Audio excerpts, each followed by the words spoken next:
Now, same thing with the tires. There are going to be some manufacturing flaws that you might see. That's okay, because what we're not, but again, what we're looking for is not perfection, but just close to perfection. What I do here is cut these off. Also helps if your cutter is sharp. And just try to get any excess rubber off as much as you can. Now, another trick is have a very fine file, something with this edge. What I like to do is, sometimes might not be legal in places you race, but this is like very minimal. I would be very surprised if they disqualified you for doing this, but you'd be surprised. You know, some are very strict, and I understand the rules because, you know, they just want to be fair. So what I do is I just file that just a little bit, and I file this nut too, just a little bit.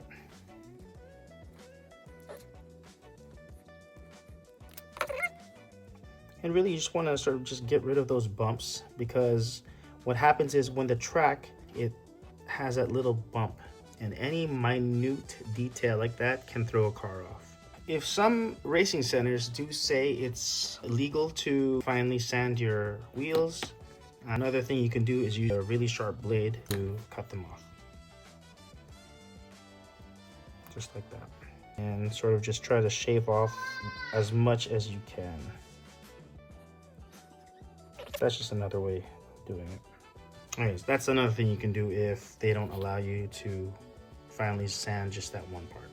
Another thing I forgot to mention is double-sided tape. If you want to get a little more technical, make sure there's no any discrepancies in the wheels and the tires, another thing you can do is add some double-sided tape around your wheel, just like this. It's just really just make sure that the wheel or the tire doesn't slip while the wheels are moving. What I do is I'll just stick it on a cutting pad and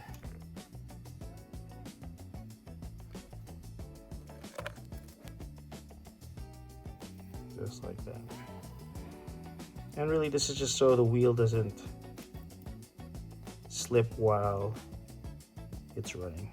Once you have the wheels somewhat close to zero wobble, what you want to do now is align usually the print or where the knots are. You want to align the print, and if there are no prints, find where the knot is. These two, you want those to be aligned just like that, or sorry, there you go, these two right. So if there's no print on it, the next thing you want to do is align the knots here.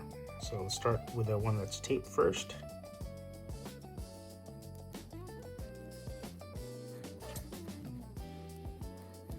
Go ahead and put on the other wheel. All right, so there you have it. And once the wheels are installed, I usually double check it again. No wobble. You will sometimes find a little wobble just because, again, manufacturing defects. Sometimes the wheel, the tire isn't perfect. We are not looking for perfection. We're just looking close to zero. Also, while you're spinning these, you don't want to do it fast, because of course when you do it fast, it's going to hide the wobble and it's going to look like it's straight, but when you spin it slowly, that's when the wobble gets revealed. And what you want to do here is just review your wheels to make sure that you have close to zero wobble, which really depends. If you're OC, sometimes I spend hours on balancing these wheels.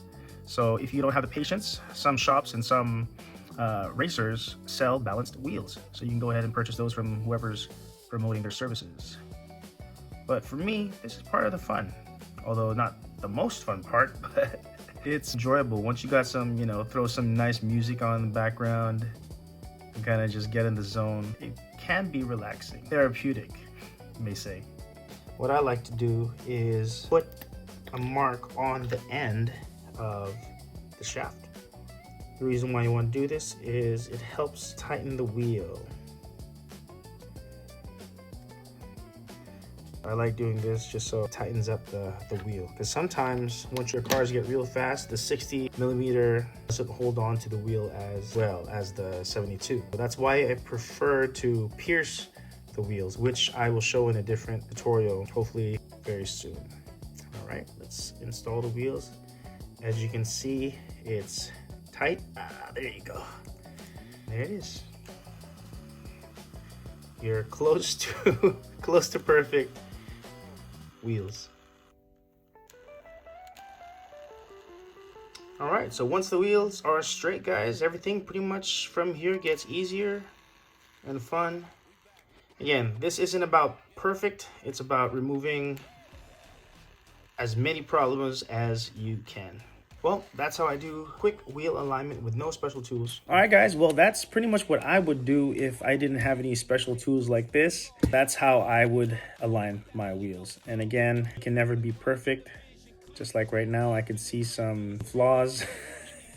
But there you go. And to my pro racers out there, guys, if you have another method that you can share with us, please drop it in the comments. New builders are always watching, even though they don't say anything. Well, that's it for this one. I'll see you in the next video.